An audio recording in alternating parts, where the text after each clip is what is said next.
يمنى، ايه الخلافات الزوجية اللي زادت بالشكل كبير جدا في الفترة الحالية دي، واللي خلت نتيجتها الطلاق والطلاق يبقى بزيادة؟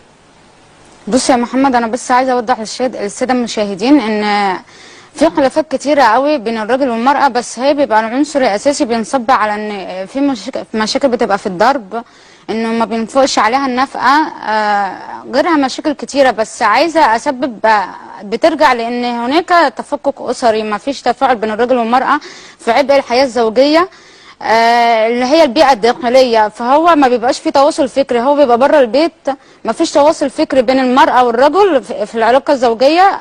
فبالتالي بقى هو يعني بيدخل في مرحلة اللي هو ايه يعني ما بيبقاش عنده إدراك، بينقطع عن البيت. فبالتالي هو بيعمل ايه بقى حضرتك؟ بيجي من البيت ما بيبقاش عايز يصرف، وكمان بيحصل بقى عملية ضرب، ما بيعرفش ايه الإطار البيئي اللي بيحصل جواه، اللي المرأة بتتحط جواه.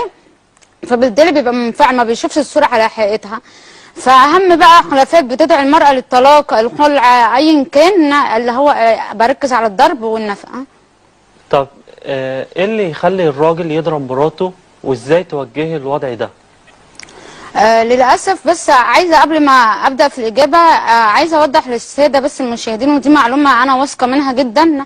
الناس فاكرة إن الضرب دوت اللي هو يعني الضرب اللي هو انت مراتك عملت ايه ضربتها، اصل هي مثلا لقيت الاكل فيه ملح زياده. انا اسفه بس عشان الساده المشاهدين توضح، لكن انا عايزه اوضح ان الضرب اساسه مفهوم خاطئ تربى عليه الرجل في نشأته البيئه الاولى قبل الزواج، ان هو كده متحمل مسؤوليه، اللي هو جه في اطار ان انا هقدر افتح بيت، ان انا معايا فلوس معايا بيت. لكن من الاسف ما عملوش تحمل المسؤوليه، ان هو يبقى عنده ادراك كافي في الحياه الزوجيه، ان هو يستحمل مراته لو هي زعلانه ازاي يمتص غضبها، ازاي لو هو غضب ازاي يتعامل في ادار المشاكل البيئيه الداخليه اللي هي النشأة الاولى للبيئه، عشان بالتالي هي بتنصب على الايه، على الاسره.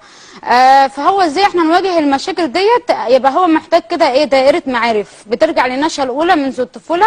تاني حاجه بتنصب على المراه، وهي ايه بقى الزوجه، ان هي تنسحب قليلا، ان هي تعمل له معرفه باطار المشاكل وعبء الحياه الزوجيه اللي هي بتتحملها، سواء بقى خارج في العائليه، من حيث العائلة، من حيث عائلة الزوج، عائلتها هي، من حيث مواجهتها لمشاكل الأطفال في المدارس. كل ديت مشاكل بتتحط فيها المرأة، وكل ده أنا برجع للسؤال إن ليه الضرب بيحصل؟ بسبب النشأة الغلط، ما فيش تواصل فكري، ما عندوش معرفة.